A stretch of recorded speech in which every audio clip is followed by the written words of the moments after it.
potência do Espírito Santo de Deus. Dá-lhe, Senhor, que possa dobrar.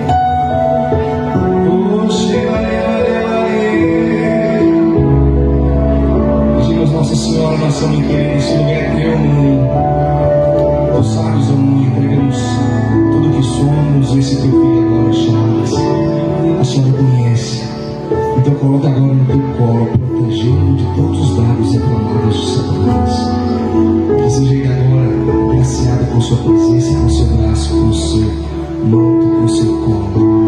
Ave Maria, cheia de graça, o Senhor convosco, bendita que sois vós entre as mulheres, bendito é o fruto do vosso ventre, Jesus. Santa Maria, Mãe de Deus, rogai por nós, pecadores, agora é a hora de nossa morte. Amém. Santo anjo do Senhor, Deus é nosso guardador, se a ti confio a piedade divina, sempre me resta e guarda o terreno. nós os adoramos, Senhor Jesus Cristo, e vos bendizemos, porque pela vossa Santa Cruz, em nome do Pai, do Filho, do Espírito Santo. Amém. Sentar um instante, irmãos. Boa tarde a todos. Misericórdia, gente. Boa tarde. Deus abençoe a vida de cada um de vocês. É uma graça de Deus e uma alegria poder estar no Retornar-vos pela segunda vez. Eu estive, se eu não me engano, há 5 anos atrás, se não me falha a memória, algo do tipo. Isso mesmo, né? Há 5 anos atrás. Nós estamos agora no 27º Alegrai-vos. E que nesse final de semana Deus possa fazer no nosso coração aquilo que é do desejo e da vontade de Deus. Que a palavra de Deus possa conduzir o nosso coração e a nossa vida para o centro da vontade do Senhor. E que ao término desses 2 dias buscando a presença de Deus, nós possamos sair daqui pessoas completamente transformadas pela graça de Deus. Amém? Eu sou o Charles, moro em 7 Lagoas. Estou morando aqui no estado de Minas há quase 10 anos, um pouco mais que 9 anos. Cresci no interior de São Paulo. Então vocês vão ficar com porta, porteira e portão. É coisa de quem cresceu em São Paulo, né? Eu sou pernambucano, na verdade, mas como eu cresci em São Paulo, então a gente pega aquele sotaque ali do Vale do Paraíba, né? O sotaque do caipira. Então vocês tenham paciência que vai ter bastante porta, porteira e portão. Deus seja louvado. Sou casado com a Luciana. Em março, agora desse ano, completamos 16 anos de vida matrimonial. Pai da Kathleen, minha filha, completou 15 anos em março. E o Israel, que tem 10 anos. Vim acompanhado de outros 2 missionários, né, que estão lá no fundo, lá na lojinha. E que Deus possa trabalhar o nosso coração no dia de hoje. Amém, irmãos? Amém. Dá uma olhada para essa pessoa que está do seu lado, diga para ela: Deus quer falar com você nessa tarde. Diz: abra o seu coração, que o Espírito de Deus possa encher a tua alma da graça do reino de Deus. Amém? Você que trouxe a sua Bíblia, o texto que eu vou ler é um texto muito conhecido. Está em Lucas capítulo 1, versículo 26. Lucas capítulo 1, versículo 26.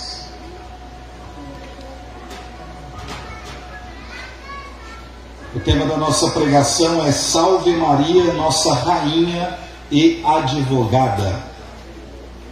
O texto é de Lucas capítulo 1, versículo 26.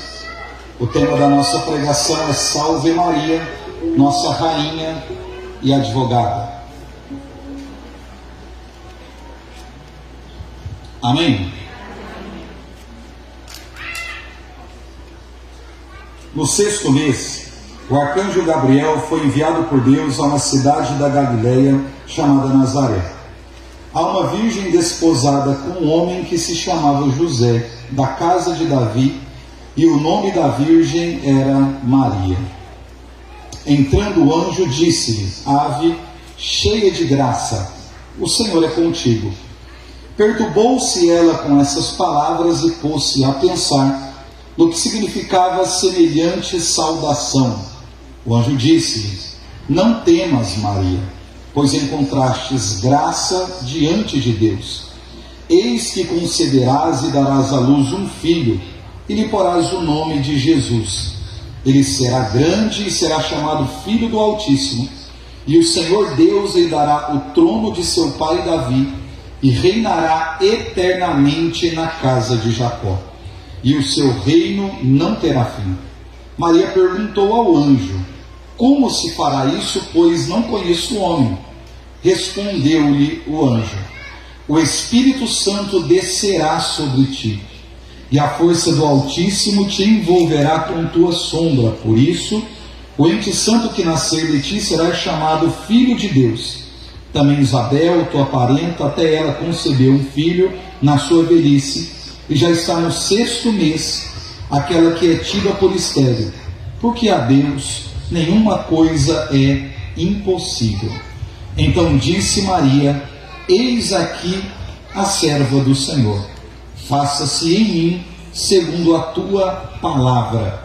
E o anjo afastou-se dela. Vamos aplaudir a palavra da nossa salvação?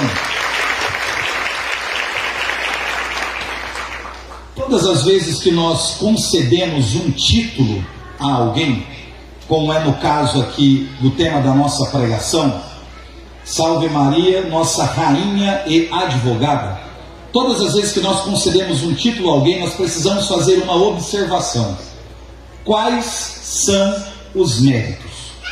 É uma pergunta que nós também precisamos fazer.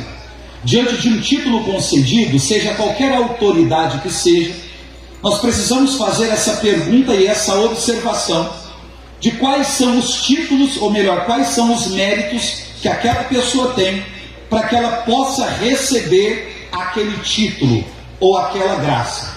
Então essa observação ela precisa ser feita sempre que um título ele é concedido a alguém. E para que a gente possa fazer a observação sobre a questão dos méritos que uma pessoa ela possa ter, a gente precisa analisar a sua vida. Nós precisamos de certa forma conhecer a sua história, e não conhecer de forma superficial, não, mas precisamos ter um contato mais profundo com a história de vida daquela pessoa, para que ao lermos a história ou conhecermos a história de vida dessa pessoa, nós possamos ir identificando, à medida que nós fazemos essa observação, quais são os méritos que essa pessoa ela tem ou ela adquiriu no decorrer da sua vida. E nós só fazemos isso, ou só conseguimos isso, fazendo aquilo que os judeus bem sabem fazer, que é fazer memória. O que é fazer memória? Dentro do contexto judaico, normalmente as histórias do povo de Deus, elas eram contadas de pais para os filhos, ou seja, os mais velhos contavam para os mais novos acerca de como Deus havia operado na vida dos seus antepassados. Hoje nós temos acesso à história através daquilo que é escrito, aquilo que é deixado para nós como um legado. Mas antigamente a história ela era passada de geração para geração fazendo memória. Então normalmente os judeus mais velhos, os pais, digamos assim, eles se assentavam à noite em torno de uma fogueira, reuniam ali os seus filhos ou parte ali do seu povo, os jovens, os mais novos, e diante daquela fogueira, até que aquela fogueira se apagasse, eles contavam a história dos seus antepassados. Então enquanto existisse ali uma chama acesa, enquanto o fogo estivesse ardendo, enquanto houvesse brasa naquele lugar, os mais velhos iam alimentando os mais novos com as histórias dos seus antepassados. Então, aquele povo que estava ali ouvindo atentamente essa história contada, enquanto eles ouviam a história que aconteceu com esses homens, o seu coração ia ardendo como aquela fogueira que eles estavam diante dela. Como não arder o coração ao ouvir os feitos e as maravilhas que Deus havia operado na história dos seus pais, na história dos seus avós? Porque a fé que aquele povo professava, a maneira com que eles acreditavam em Deus, estava diretamente ligada à perseverança que esses homens tiveram nessa busca e nessa intimidade com o Senhor. para que aquela história pudesse chegar aos ouvidos daquelas crianças ou daqueles jovens. Aqueles homens que vieram antes deles precisavam suportar ardorosamente tudo aquilo que acontecia e viver uma fé expectante para que aquela história pudesse ser contada. Então existe aqui, nessa pregação, de forma agora mais direta, alguns pontos que nós precisamos tocar acerca da Virgem Maria. O que nós sabemos sobre a Santa Mãe de Deus? Ou o que a história nos conta ou nos narra sobre a Santíssima Mãe do nosso Senhor? Quando olhamos para a história de Nossa Senhora, da Santa Mãe de Deus, nós precisamos aqui ter algumas convicções para que a gente saiba de que maneira ela foi preparada. Claro, existe uma escolha de Deus, ela já foi escolhida desde sempre, mas existe um preparo. E quando eu digo um preparo, eu não estou falando da parte de Deus para com a Virgem, eu estou falando dos seus familiares. Por quê? Porque Maria, desde cedo, ela foi instruída nas leis do judaísmo, que era a fé vigente naquela época que o povo, que o povo praticava. Então, desde cedo, ela foi instruída nas leis de Deus. Desde cedo, ela teve acesso aos textos sagrados.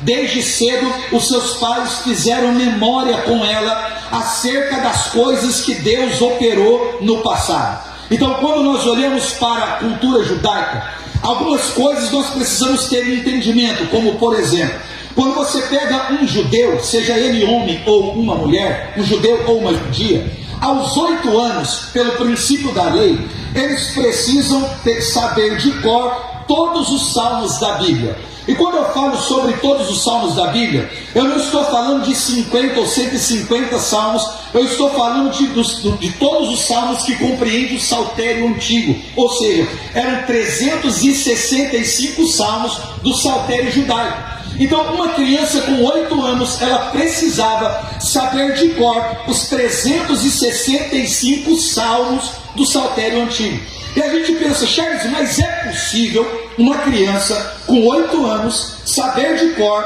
essa quantidade de informação, sabendo que existem salmos que tem 10, 20, 30, 35 versículos, e aí você olha para o seu filho ou para uma criança que você conhece, e você pergunta alguma coisa para ela, ela mal consegue te dar uma informação. É porque a casa de um judeu, o princípio judaico, a construção da fé desse povo, era de uma preocupação que essas crianças, elas tivessem impregnada na vida delas tudo aquilo que Deus operou no passado. Por exemplo, quando você ia antigamente à casa de um judeu ou de uma judia, você nunca passava de um ambiente de uma casa para o outro, como quem sai de uma sala e entra em um quarto, ou sai de uma sala e entra em uma cozinha, sem que você lesse as gravuras que estavam nos umbrais das portas, ou que fosse das janelas ou das paredes da casa. Então, por exemplo, se de repente um judeu está na sala da sua casa, para que ele passe da sala para o seu quarto, existe uma leitura no batente do lado direito, do batente do lado esquerdo, e 2 gravuras em cima da porta. Para que ele atravesse a porta daqui para o outro lado, ele não pode fazer a travessia sem que antes ele leia o salmo que está do lado de cá, o salmo que está do lado de cá, e os 2 salmos que estão do lado de cima, escrito no batente. Se ele vai ao quarto e abrir uma gaveta, dentro da gaveta tem um salmo. Se ele abrir outra gaveta, na outra gaveta tem outro salmo. E se abrisse a porta de um guarda-roupa que fosse, dentro da nossa realidade, ali teria um outro salmo. Se ele fosse sair do quarto como quem volta para a sala, existiam outros salmos do lado esquerdo, do lado direito e outros 2 em cima que não se repetem dentro da casa. O que eu estou dizendo para você?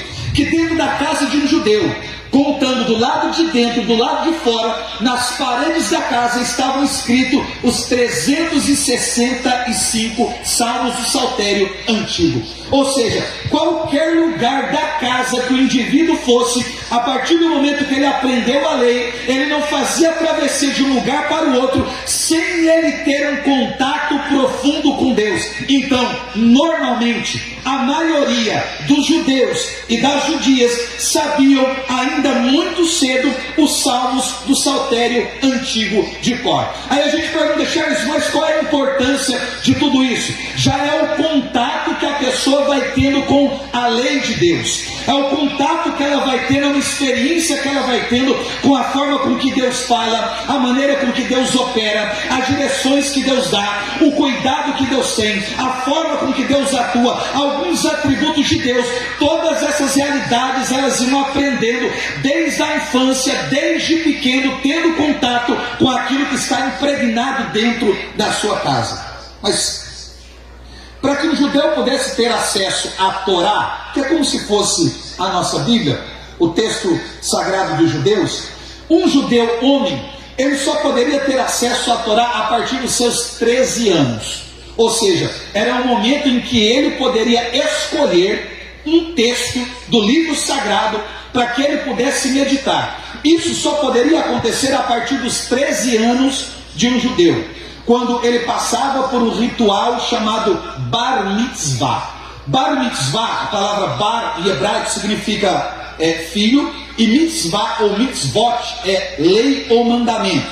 Quando o homem completava 13 anos, ele tinha que passar por esse ritual chamado Bar Mitzvah.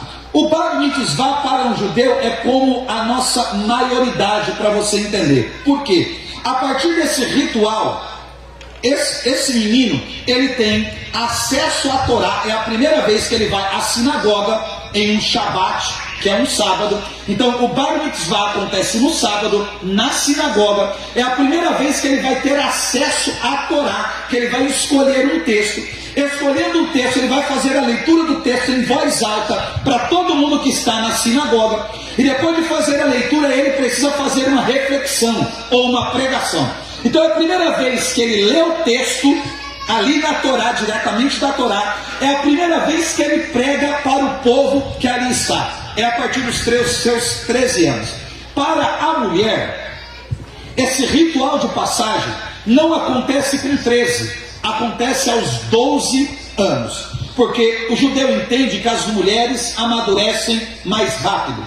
Então, a partir do momento que a mulher completava 12 anos, ela também tinha um ritual que ela precisava passar, de um acesso à lei que ela precisava ter e de alguns princípios que ela precisava viver. Então, esses pontos do judaísmo sempre foi muito importante para que a gente entenda algumas condições. Por exemplo, por que Jesus começa o seu ministério, a sua vida pública a partir dos 30 anos? É porque no judaísmo, 30 anos é a idade da maturidade, maioridade aos 13 e maturidade aos 30. Então, se Jesus aparecesse naquela época, chamando os seus discípulos, como chamou e a gente vê nos evangelhos, e ele tivesse 25, 26, 27 anos, ninguém ousaria segui-lo, ou se seguisse, descobrindo, o abandonaria. Porque ninguém poderia ser chamado mestre ou rabi, ou ter discípulo abaixo dos 30 anos. Ou seja, você só poderia ter discípulo se você atingisse a idade da maturidade, que é a partir dos 30 anos. Então Jesus começa o ministério aos 30, justamente obedecendo esse princípio. E aqui, as mulheres, as judias, elas passavam por esse ritual aos 12 anos e o homem aos 13. Aí você fala, Charles, por que você está me explicando isso? Para você entender por que Maria, ela diz o sim ao anjo, quando o anjo fala para ela sobre todo o projeto da salvação. Quando a gente olha para o campo teológico, existe uma discussão sobre a idade que Maria tinha quando o anjo foi à casa dela. Então alguns dão a idade de 13 anos, outros de 14 anos e poucos de 15, 16 anos. Mas fica entre 13 e 14 anos aproximadamente a idade de Nossa Senhora. Mas o que se sabe sobre isso? Que ela tem mais do que 12 anos. Mas como a gente faz essa leitura? Pelo texto. Por quê? Porque alguém só pode responder por si se passou pelo ritual. Se não passou pelo ritual, toda resposta que você dá, seja a uma autoridade ou até mesmo a Deus, você precisa consultar os seus pais, porque você está debaixo de uma autoridade constituída. Quando o anjo aparece a Maria e propõe à Virgem Maria todo aquele projeto de salvação, no final ela vai dizer assim: faça-se em mim segundo a tua palavra. Se ela não tivesse passado pelo ritual, ela teria que dizer ao anjo: eu preciso consultar os meus pais. porque quem responde por mim não sou eu, quem responde por mim é os meus pais, ou são os meus pais. Então a gente entende que pelo texto, obedecendo à cultura, ela é alguém que tem mais do que 12 anos, que passou por aquele ritual, então ela tem autoridade para responder ao anjo. Aí a gente olha e diz, mas o que o anjo propõe é algo difícil, é algo complexo, é algo muito complicado de entender. E ela responde prontamente depois de ouvir o anjo dizer, mas é porque Maria já tinha sido preparada nas leis do Senhor. Ela já sabia das profecias que existiam acerca daquele assunto. Ela já saberia que uma virgem conceberia, ou seja, todas essas informações que foram sendo liberadas no decorrer do tempo pelos profetas, ela sabia de todas essas informações, porque Maria ela foi instruída e bem instruída nas leis de Deus. Por exemplo, quando a gente lê o Magnífica, ali tem no mínimo de 14 a 16 citações do Antigo Testamento, citações do texto de Débora, citações do texto de Ana, tem citações do texto de Moisés, tem citações do profeta Isaías, tem alguns salmos contidos ali, ou seja, ela canta, ela ressoa aquele Magnífica, mas aquele Magnífica é cheio de textos, de versículos do Antigo Testamento, porque ela é alguém que tem acesso a tudo aquilo que Deus havia feito no passado. Eu estou dizendo que quando o anjo vai à casa de Maria, o anjo vai visitar alguém que tem espiritualidade. Por quê? Só alguém que tem espiritualidade é capaz de entender a complexidade daquilo que o anjo está dizendo. E aqui nós precisamos aprender muito com a Santa Mãe de Deus, porque muitas vezes a gente faz algumas reclamações ou ponderações a Deus acerca de algumas realidades que nós estamos vivendo. A gente diz, porque Deus não fala comigo, porque Deus não me ajuda, porque parece que Deus não se lembra de mim, parece que Deus virou as costas para mim, parece que quanto mais eu busco a Deus, mais eu busco a presença de Deus, pior as coisas estão ficando. E dependendo daquilo que você está passando, da dor que você está vivendo, você tem em algum momento, ainda que seja curto, uma sensação de que Deus não fala com você. A pergunta é, será que Deus não fala mesmo? Ou será que Deus não está falando, mas somos nós que não temos condições de ouvir a Deus? Por quê? Para que nós consigamos identificar a voz de Deus, é necessário que tenhamos um mínimo de espiritualidade. E dependendo daquilo que Deus quer propor, ou da forma com que Deus quer falar, o nível de espiritualidade ele precisa crescer. É por isso que nós estamos aqui nesse final de semana. Sabe para quê? Para que a gente possa buscar a presença de Deus, cantar as canções celestiais, ouvir a ministração da palavra, buscarmos a face e a presença de Deus, crescermos a nossa espiritualidade, para que quando Deus falar ao nosso coração, a gente tenha condições de ouvir, de discernir e de colocar em prática aquilo que Deus está falando conosco. É necessário que tenhamos espiritualidade. Então o anjo não vai à casa de alguém que não conhece a lei. O anjo não está visitando alguém que não tem acesso aos textos. O anjo não está visitando alguém que não tem intimidade com o Senhor. O anjo não está visitando alguém que não obedece os seus pais e obedece acima de tudo a lei de Deus. Ou seja, está obedecendo, está indo à casa de alguém que vive debaixo de instrução e de fidelidade a Deus. Agora, o que sempre mexe no meu coração no texto é que quando o anjo fala com Maria, ela diz assim, o texto diz, perturbou-se ela com semelhante saudação. Ou seja, há uma inquietação no interior de Maria, não porque um anjo apareceu, mas a inquietação é pela forma com que o anjo saudou ela. Imagine você está lá na sala da sua casa, em um dia de sábado, e de repente, você cuidando dos seus afazeres, um anjo aparece para você, um arcanjo desce lá na sua sala, aparece para você e fala com você. Qual tipo de reação você acha que você teria? Você choraria, ajoelharia, abraçaria o anjo, correria, ficaria com medo? Qual tipo de sensação? Talvez você fale, Charles, eu nem consigo imaginar isso, porque eu nem sei direito como é um arcanjo. Mas do jeito que você é acostumado a trazer na sua consciência, Imagina um arcanjo aparecendo dentro da sua sala e falando diretamente com você, te chamando pelo nome. Qual a reação que você tem? Essa presença do arcanjo, para Maria foi algo comum, porque ela não se perturbou pelo fato do anjo ter aparecido. O que trouxe inquietação foi a forma com que o anjo falou com ela. Então não é a presença, é o discurso. Mas o que significa esse discurso? Qual a profundidade que tem as palavras que o anjo disse para ela? E aí não são só as palavras, os gestos em que estas palavras eles vieram acompanhado. E os padres da igreja, sobretudo Santo Agostinho, explicam muito bem essa realidade ali da anunciação. Porque assim, irmãos, normalmente, quando a gente lê a maneira com que Deus, ou o anjo do Senhor apareceu ao longo de todo o Antigo Testamento, o homem, ou que fosse uma mulher, eles sempre se escondiam de Deus, ou do anjo de Deus, porque eles tinham a sensação de que se eles vissem Deus face a face, aspas aí, ou se eles olhassem diretamente para o rosto, ou para o esplendor de um anjo, que eles não suportariam e certamente eles morreriam. Então, para poder se manter vivo, esses homens, lá no Antigo Testamento, quando o anjo aparecia, eles escondiam o rosto do anjo, para poder dialogar com o anjo, mas sem olhar diretamente para o esplendor do anjo ali, que está diante dele. Então, normalmente eles faziam o quê? Se prostravam, ajoelhavam, escondiam o rosto, alguns se colocavam de costas, outros chegaram a colocar, como no caso de Ezequiel, o rosto contra a água. Por que eles faziam, tomavam essas atitudes?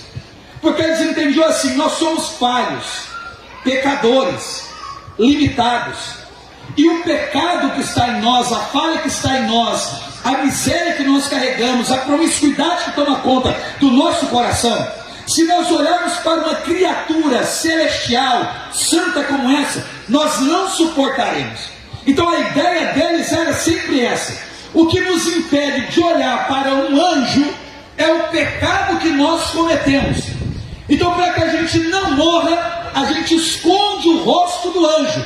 A gente até dialoga com o anjo, responde as perguntas de um anjo, mas a gente não olha diretamente para o anjo, porque se a gente olhar, a gente morre.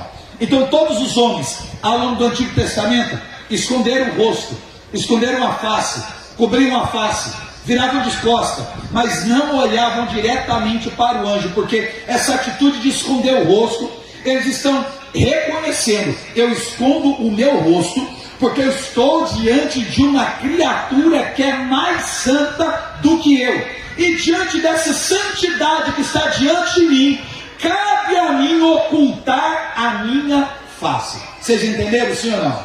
Sim. Ok. Santo Agostinho dá uma explicação que para mim é a mais bela de todas. Eu não vi ninguém explicar esse texto como Santo Agostinho. Santo Agostinho diz assim, que quando o anjo entra na casa de Maria e faz essa saudação à Nossa Senhora: ave cheia de graça, o Senhor é contigo. Quando ele sauda a Virgem Maria, ele adota um gesto, porque era o mesmo gesto que tinha que ser acompanhado da saudação, porque todo tipo de palavra dentro da cultura judaica é sempre acompanhado de gestos. Então normalmente essa saudação, ela vem acompanhada de um gesto que está relacionado à prostração. O que significa? Vou te explicar. Quando o anjo desce na casa de Maria, Maria vai fazer aquilo que todo mundo ao longo da história fez, porque ela está diante de um anjo, e porque ela conhece os textos, ela conhece a história, ela sabe fazer memória, ela sabe exatamente o que ela tem que fazer diante de uma realidade espiritual como essa. O normal, olhando para o Antigo Testamento, é que quando o arcanjo entrasse na sua casa, ela escondesse o rosto do anjo, para não olhar para o anjo, dizendo com essa atitude: eu oculto a minha face, porque eu estou diante de alguém que é mais santo do que eu. É o que todo mundo fez ao longo de todo o Antigo Testamento e ao longo da história. Só que quando Maria vai fazer aquilo que é comum, o anjo faz antes dela. Por isso que há essa expressão, perturbou-se com semelhante saudação, porque é uma saudação acompanhada de um gesto. E o gesto e a saudação que traz essa inquietação. Por quê? Porque o anjo é quem vai se prostrar diante de Maria. Isso parece que dá um nó na cabeça da gente. Mas a pergunta que fica é, por que o anjo tomou essa atitude? O que é que o anjo viu para que ele se prostrasse diante de Maria? É porque primeiro o arcanjo está lá diante de Deus, e diante do Senhor, assistindo diante da Trindade, ele está diante da Trindade. Então ali ele está na companhia do Pai, do Filho, do Espírito de Deus. Ou seja, é uma realidade da Trindade, da glória de Deus que se manifesta, dos anjos que assistem diante do trono de Deus. Ele recebe uma ordem, uma missão, diante de uma realidade espiritual como essa. Ou seja, vai à casa de Maria e comunica a ela o projeto de salvação. Mas quando o arcanjo desce, ele vê na casa de Maria a mesma coisa que ele viu no céu. E o texto nos dá essa explicação, porque quando ele fala sobre o projeto de salvação, e Maria pergunta, mas como se dará isso porque eu não conheço o homem? Ele diz assim, o anjo vai dizer o que ele está vendo, explica Santo Agostinho. Ele vai dizer assim, o Espírito Santo descerá sobre ti, a sombra do Altíssimo vai te envolver, ou o Altíssimo vai te envolver com sua sombra. A ideia do Espírito descerá sobre ti é o Espírito que se apodera de alguém, como uma pessoa entrelaçada na outra. A sombra ou o Altíssimo vai te envolver com sua sombra. O Altíssimo, biblicamente, representa o Deus Pai. Para que a sombra de alguém possa envolver a vida de uma pessoa, você precisa andar em torno dela, ou seja, andar em círculos. É como se Maria estivesse no meio e o Pai estivesse andando assim em volta dela, para que a sombra do Altíssimo pudesse a envolvê-la, ou seja, cercá-la de todos os lados. Ou seja, o Espírito descerá sobre ti, o Altíssimo envolverá com sua sombra, e você vai gerar o Filho de Deus. O que é que o arcanjo está vendo na casa de Maria? Ele desce do céu diante da presença da Trindade. Quando entra na casa de Maria, ele vê o Espírito Santo abraçado com Nossa Senhora, o Pai andando em volta de Maria e um ventre preparado para receber o Filho de Deus. Ou seja, ele está ajoelhado, prostrado, escondendo o rosto da Virgem Maria, porque ele está dizendo, eu encontrei uma criatura que é mais santa do que eu, e diante dessa criatura eu preciso ocultar a minha face. É a primeira vez na história que um anjo vai cobrir o seu rosto e esconder o seu rosto diante de uma criatura. O que nós aprendemos com isso? Que diante da dinâmica do que aconteceu na casa de Maria, é o arcanjo que vai reconhecer a santidade que existe na Santa Mãe de Deus. Todas as vezes que nós olhamos para a Virgem Maria, nós precisamos entender que naquela saudação que foi feita, o anjo precisou esconder a sua face de Maria, de tamanha santidade. Aí as pessoas dizem assim, se ela tivesse dito não, o que não é uma possibilidade, estou conjecturando, se ela tivesse dito não, Deus teria escolhido outra pessoa. Não, ela foi preparada desde todos os tempos, não teria escolhido. Ah não, qualquer pessoa no lugar dela teria dito sim. Não, se fosse outra mulher no lugar dela, seria a mulher que diante do anjo esconderia o rosto, e esse tipo de visitação não aconteceria. O que eu estou dizendo é que nós não estamos falando de uma mulher qualquer, nós não estamos falando de alguém que, às vezes a gente olha para algumas realidades cristãs no nosso meio, que olham para Santa Mãe de Deus com desprezo, com pouco caso, como se ela fosse uma pessoa comum, uma pessoa qualquer, como se não existisse nenhum tipo de mérito. É claro que muita graça e muitas coisas são os méritos de Cristo, a gente sabe, mas a gente vê que ela foi, independente dessa condição de escolha, ela foi preparada pela sua família. Para quê? Para poder viver esse momento extraordinário, ainda que eles não soubessem, não tivessem dimensão do que seria, mas ela foi preparada desde a sua infância para poder viver esse momento. Então, quando o anjo vai à casa dela, o anjo está vendo diante de quem que ele está, e esse mistério da Trindade na casa de Maria, a gente consegue enxergar isso poucas vezes ao longo da história, e a gente precisa fazer memória mais uma vez. Por exemplo, quando Deus faz o homem. Quando Deus faz o homem, explica Santo Irineu e São Justino, que foi o Pai, o Filho e o Espírito Santo que modelaram o homem no Éden, do pó da terra. E os padres da igreja explicam. É a ideia do Pai que coloca a mão na cabeça de Adão, daquele ainda boneco, do Cristo que coloca a mão para poder modelar o corpo, e quando ele recebe aquele sopro de vida, aquele hálito divino sobre as suas narinas, o Espírito Santo vai modelar o homem de dentro para fora. Então são duas mãos, as mãos do Pai na cabeça, as mãos do Filho no corpo e as mãos do Espírito Santo modelando o homem de dentro para fora. Ou seja, façamos o homem a nossa imagem e semelhança. Ou seja, é a Trindade ali modelando o homem na história da criação. Então você vê a Trindade reunida na história da criação. De uma forma, ainda que seja por um princípio de simbologia, a gente vê isso na Arca da Aliança. Quando a Arca da Aliança ela é fabricada, ela é construída, é colocado dentro da Arca da Aliança uma tigela com um pouco de maná, aquela tábua com os mandamentos, com as leis de Deus, e a vara de Arão. Aquela tigela com pote de maná representa Cristo, aponta para Jesus Cristo. Aquelas leis representam o próprio Deus, e aquela vara de Arão representa o Espírito Santo, ou o poder do Espírito Santo. Então a ideia era a Trindade na arca, ou seja, pelo Filho através do maná, pelo Pai através das leis, e pelo Espírito Santo através daquele cajado, ou daquela vara de Arão que floresceu, que eram os 3 utensílios, objetos que estavam dentro daquela arca. E na casa de Maria, que a gente vê essa realidade da Trindade. Ou seja, irmãos, são pouquíssimas vezes ao longo da história, fazendo memória, que a gente vê esse tipo de coisa acontecendo, somente em situações extraordinárias. Primeiro, para que Deus criasse o homem. Segundo, criando o utensílio máximo da glória de Deus, que era a Arca da Aliança no Antigo Testamento.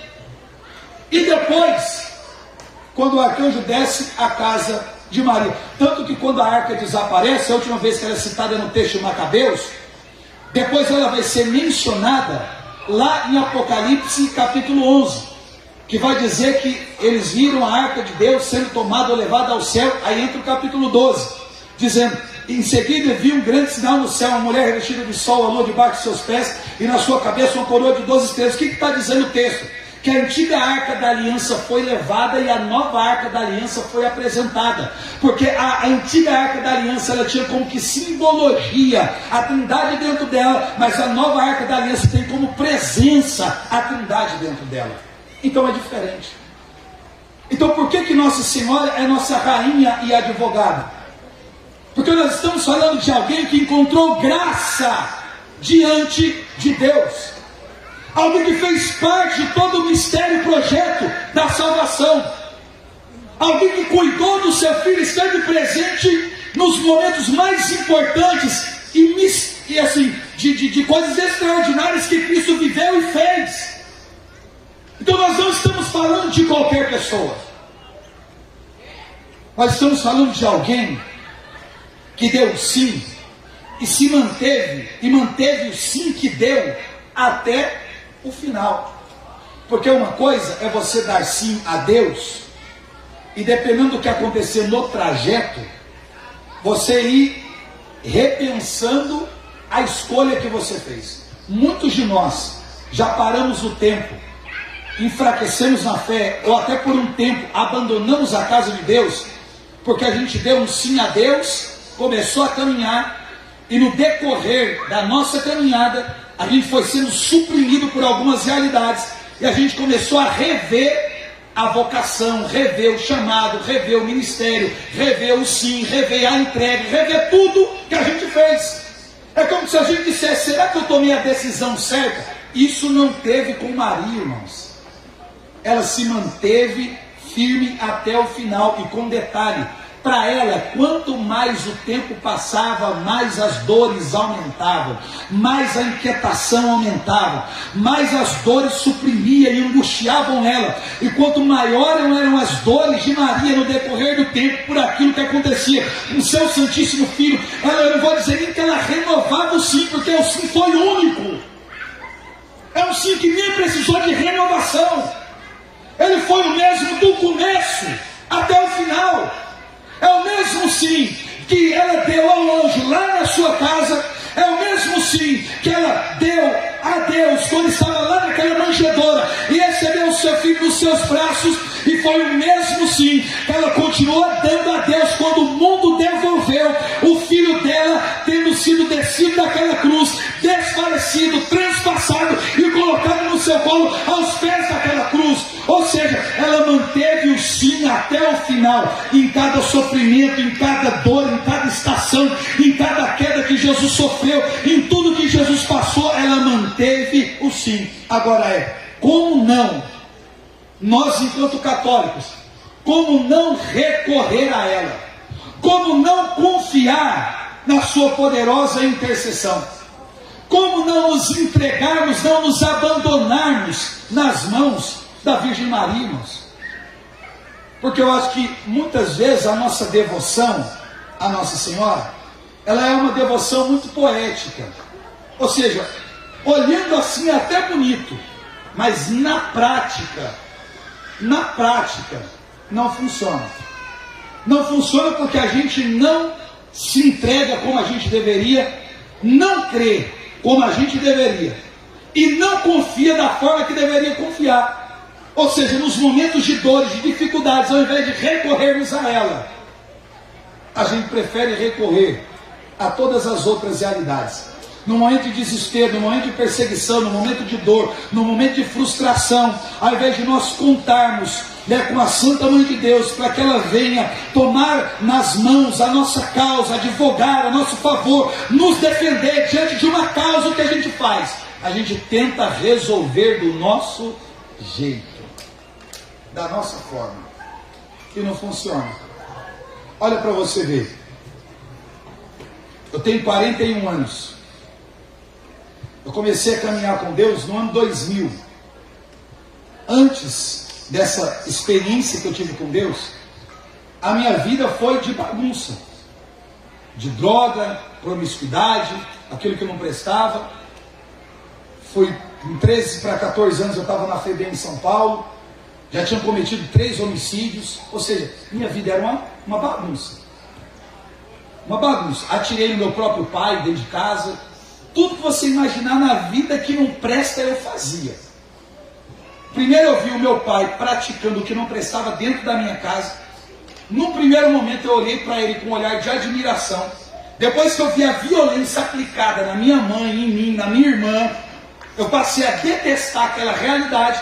Então durante um tempo eu reprovava o que o meu pai fazia. Quando meu pai saiu de casa, eu me tornei o reflexo dele na minha casa. Ou seja, eu comecei a reproduzir dentro da minha casa o que meu pai fazia.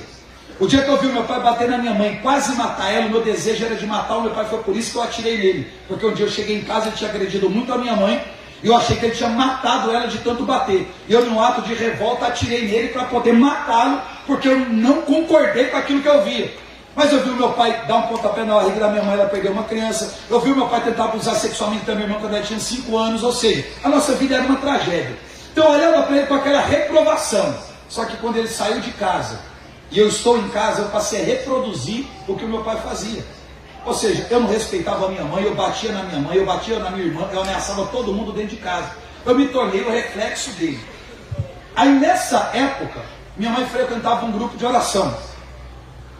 E eu sempre digo que o grupo de oração que a minha mãe frequentava, o da época dela, não devia ser um grupo muito bom, não.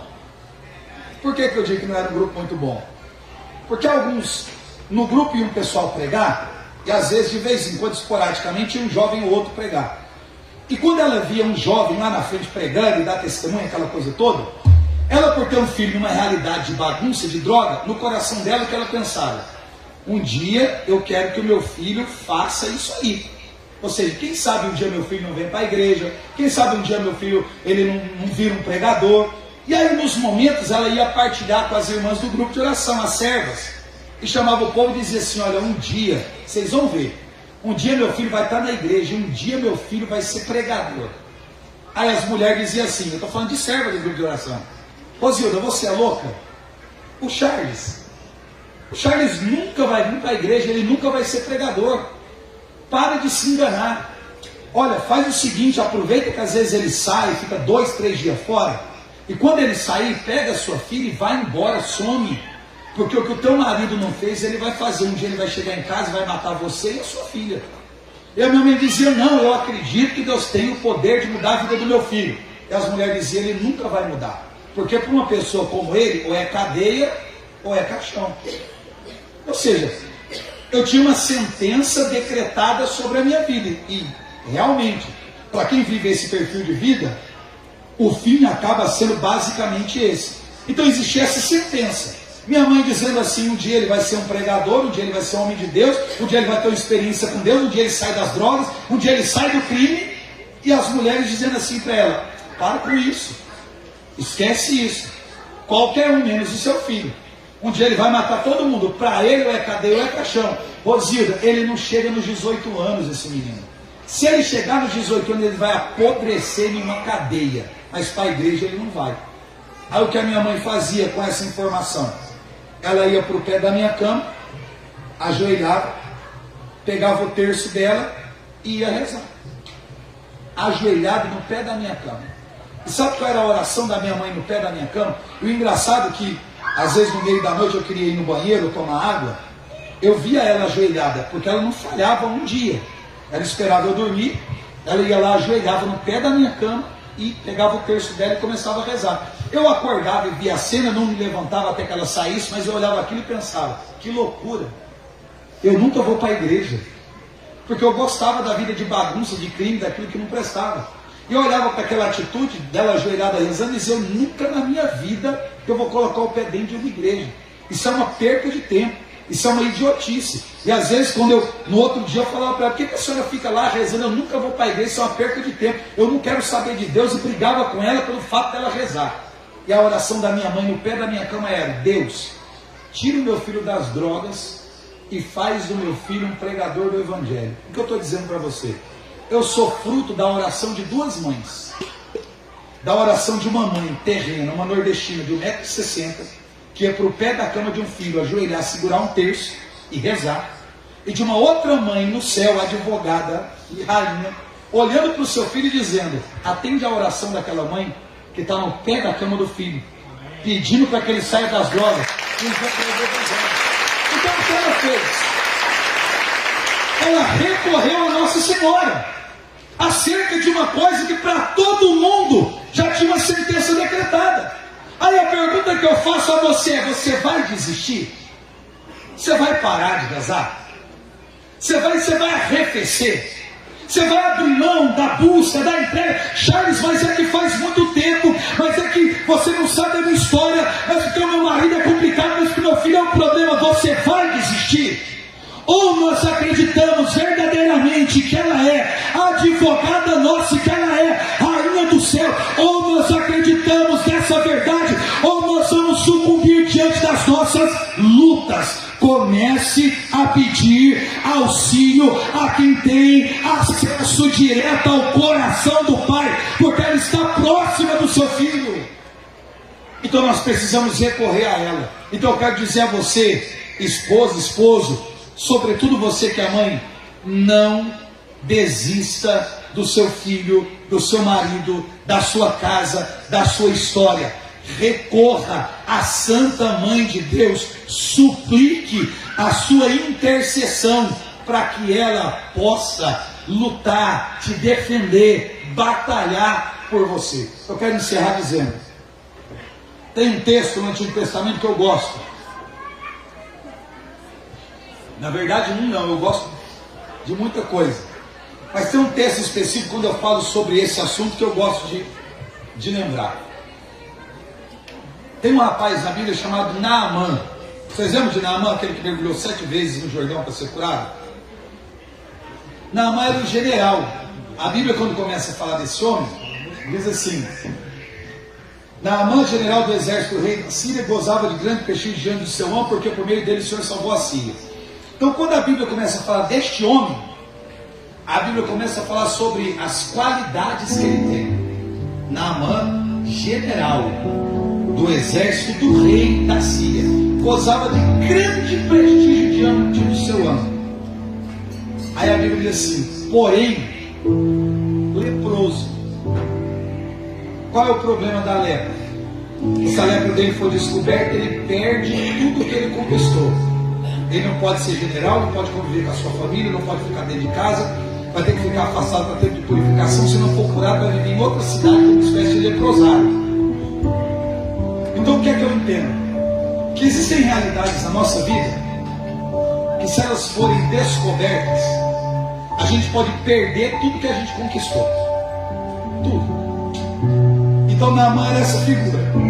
Ele é tudo isso, mas ele tem uma doença que, se for descoberto, tudo que ele conquistou na vida vai ruir. Então é algo que ninguém pode saber, porque ele cobre a sua ferida com a sua farda. Então ninguém vê. E a gente faz muito isso. A gente gosta de esconder as nossas dores, as nossas misérias, sempre com alguma coisa. Quem olha para você vê um monte de qualidade, mas às vezes é mais uma atuação, porque você está ferido por dentro. Aí, numa conversa dele com a esposa em casa, uma jovem israelita, não tem nem nome ela. A Bíblia diz que ela era uma jovem israelita que estava a serviço da mulher de Naamã. Primeiro, que ela não pode nem conversar com o senhor da casa de Naamã. Ela não está ali porque ela foi contratada. Ela é uma escrava. Porque um dia Naamã fez uma incursão no território de Israel, tirou ela das terras dela e escravizou ela na casa dele. Então ela é uma escrava que não pode sair de casa e voltar para a sua terra. Trabalha forçada. Então esse homem é a figura do mal para ela. Só que ela ouviu a conversa. Qual conversa? De que ele tem lepra. Aí você pensa: olha que oportunidade. É a oportunidade dela poder voltar para casa. Ela pode revelar às autoridades a enfermidade que ele tem. Ele vai ser destituído de tudo que conquistou. Ela vai poder provavelmente voltar para sua casa. Só que ela vai correr um risco. Ela chegou na sua senhora, que é a esposa de Naamã, e disse assim: vem cá, se o meu amo fosse ter com o profeta que reside na Samaria, ele o curaria da lepra. Gente, olha que risco. Se a mulher de Naamã diz para o marido: olha, ela sabe da sua doença, ele poderia dizer: já que ela sabe, para que ela não conte para ninguém, vamos executar ela, porque se o povo ficar sabendo, eu perco tudo que eu conquistei. Só que ela correu o risco de perder a própria vida para tentar ajudar alguém que escraviza ela. Gente, isso é uma loucura. É uma loucura. É o grau de maturidade que Jesus explicou no Sermão da Montanha que a gente precisa chegar. De oferecer outra face, de ceder a capa, quando pede a túnica, de andar 2000. O Evangelho verdadeiro. Então ela arriscou a vida para poder salvar a vida de alguém que escraviza ela. Ela está dizendo: olha, eu não posso fazer nada por ele, mas eu conheço alguém que pode. Gente, isso é intercessão. Só que ela está intercedendo por um inimigo, por um algoz, por alguém que faz mal, por um escravagista. Aí ele ouve a história, pede para o rei dele mandar uma carta para o rei da outra terra, do território de Israel. Pega a sua comitiva, sela a sua montaria, pega alguns presentes, porque vai à casa do profeta Eliseu. Andou alguns dias, chegou na porta do profeta. Quando ele chegou lá e bateu, o profeta já sabia que ele iria, porque o rei de Israel disse que ele ia receber uma visita muito importante, era o militar mais importante da época. Quando ele chegou na porta, Naamã Eliseu mandou um servo ir lá. Disse: ó, pede para ele ir lá no Jordão e se lavar 7 vezes que ele vai ficar curado. Aí a Bíblia diz assim: Naamã foi despeitado dizendo: eu pensei que ele viria em pessoa, colocaria a mão sobre o lugar infectado e me curaria da lepra. Porventura os rios de Damasco, Abana e o Farfar não são melhores que todas as águas de Israel. Eu não me poderia ter me lavado nele e ficar limpo. Ele está dizendo o quê? Se fosse para pular no rio, eu tinha pulado no rio na minha cidade. Eu andei todos esses dias para chegar na porta da casa desse camarada. Ele não me atendeu, mandou um servo, ainda me disse para eu pular dentro d'água. Aí o servo que estava com ele falou: meu pai, pode intercessão, como é que é? Ele não te pediu nada difícil, só disse: lava-te e vai ficar limpo. Será que você não devia fazer? Aí Naamã deve ter pensado: já que eu estou aqui, eu vou fazer o que o profeta mandou. Ele foi. A gente sabe a história. Ele foi mergulhando uma vez, duas vezes, e cada vez que ele mergulhava e levantava, a sua pele estava cada vez mais limpa. Foi um milagre extraordinário. Mas a pergunta é: por que o milagre aconteceu? Porque tinha uma jovem israelita dentro da casa que ouviu uma conversa, uma súplica, uma dor. O que eu estou querendo dizer a você? Que quando na casa da gente existe uma jovem israelita, quando a gente fala sobre as nossas dores, as nossas inquietações, as nossas angústias, os nossos sofrimentos, ela vai dizer assim, como fez nas bodas de Caná: fazei tudo o que ele vos disser. É ela quem, ouvindo as suas necessidades, as suas dores, os seus lamentos, é ela quem vai recorrer, é ela quem vai apontar o caminho, é ela quem vai dar a direção para que a graça possa alcançar a tua casa. Agora, ela precisa estar dentro da sua casa. Naamã escravizou a pessoa certa, porque foi aquela jovem israelita que, ouvindo aquela conversa, disse: tem alguém que pode fazer alguma coisa por você, e se você for lá, sua vida nunca mais vai ser a mesma. É assim que Maria atua na vida da gente. É desse jeito. Do jeito que João levou ela para casa, ela também tem que ir para casa. Mas não da forma somente de imagem, mas de devoção. E devoção piedosa. Devoção piedosa. Por que lá nas bodas de Caná, ela percebeu que o vinho faltou? Porque onde Maria está, ela não está distraída, ela não está envolvida com as distrações. Gente, festa de casamento tem música, não tem? Tem dança, não tem? Tem convidados, não tem? Tem barulho, não tem? Tem amigos que se encontram, não tem? É um ambiente de muitas distrações. Tem gente preocupada só em beber, gente preocupada só em comer, gente preocupada em conversar, gente preocupada em dançar, e um monte de gente cantando as canções. Só que ela não estava distraída com nenhuma dessas coisas. E quem não está distraído sempre percebe que é essencial. Então o que eu quero dizer a você: na sua vida de distração, traga para a sua vida alguém que não se distrai, mas alguém que, quando você se distrair, vai dizer a você: vem cá, filho, vem cá, minha filha, eu tenho um caminho seguro para você. E ela vai te apontar um caminho como aquela jovem israelita. E a cura vai acontecer, a graça vai acontecer, o milagre vai acontecer. Mas eu preciso que ela esteja em casa. Fique de pé para a gente rezar.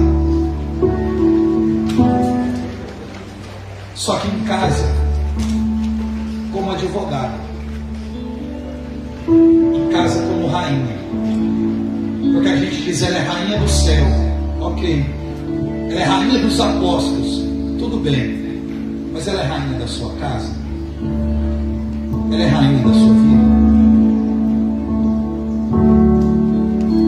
Será que ela é advogada da tua casa, das suas causas? Ou você tem tomado a sua própria defesa? Então, se ela vai para casa, que ela atue em casa como rainha da casa, como é do céu, e advogada da casa, para poder tomar as suas causas, porque ela sabe o caminho seguro para chegar ao coração do Pai, ao coração do Filho. porque ela é cheia do Espírito. E se nós recorrermos a ela, nós também trilharemos este caminho seguro. Feche os seus olhos. Feche os seus olhos. Antes de nós cantarmos a canção, com os olhos fechados, eu quero que você faça essa dinâmica comigo. Imagine você na rua da sua casa. Não sei se é um morro, asfalto, terra. Você do lado de fora da sua casa, na rua, no meio da rua, você é no meio da rua da sua casa. E você olhando assim, longe, seja numa subida ou numa descida, eu quero que você imagine Nossa Senhora caminhando na sua direção. No título que você tem devoção, como de Fátima, das dores, das graças. Eu quero que você imagine ela chegando bem perto de você, mais perto, um pouco mais perto. E eu quero que você sinta ela segurando as tuas mãos, as suas duas mãos, suavemente. Eu quero que você olhe nos olhos de Maria. Eu não sei se para você os olhos dela são azuis, verdes, castanhos. Eu quero que você, olhando nos olhos dela, veja ela te dando um leve sorriso, um discreto sorriso.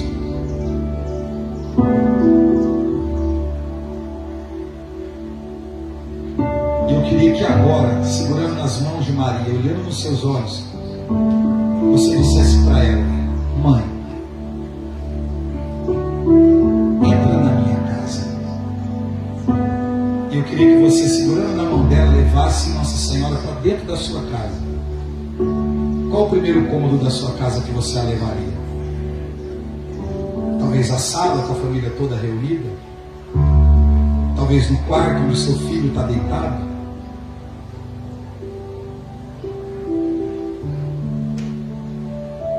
Eu queria que você reunisse a sua família,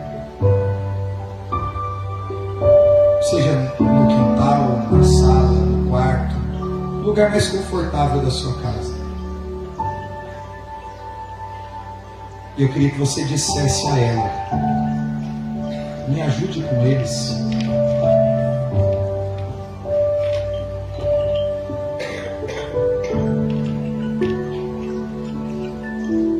Que o coração deles seja curado. Que o milagre aconteça na minha casa. Eu quero que você diga para ela: seja rainha desta casa, como a Senhora do Céu. E toma em vossas mãos, ó Mãe, essa causa e me defende, porque eu já não aguento mais. Porque se nós fizermos isso, a glória de Deus vai se estabelecer dentro da tua casa e alcançar o coração dos teus familiares.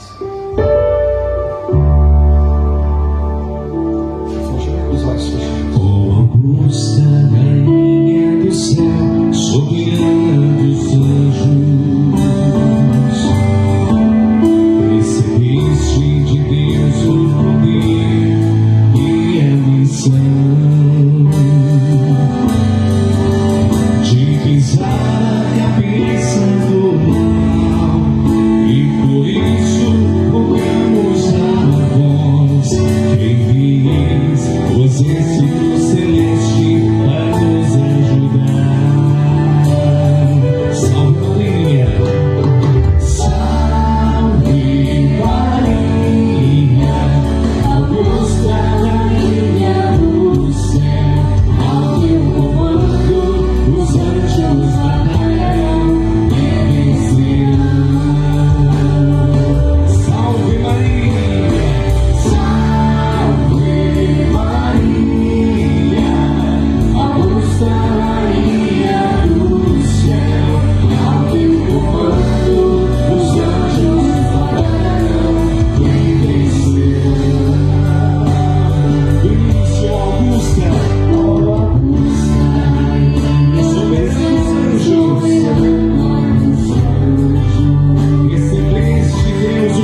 Deus e contando para a intercessão, a Santa Mãe de Deus. Vai dizendo: ó Mãe, intercede pela minha causa, intercede pela minha família, intercede por mim. Esse dia eu coloco a minha vida, eu confio a minha vida, a minha casa, a vossa poderosa intercessão.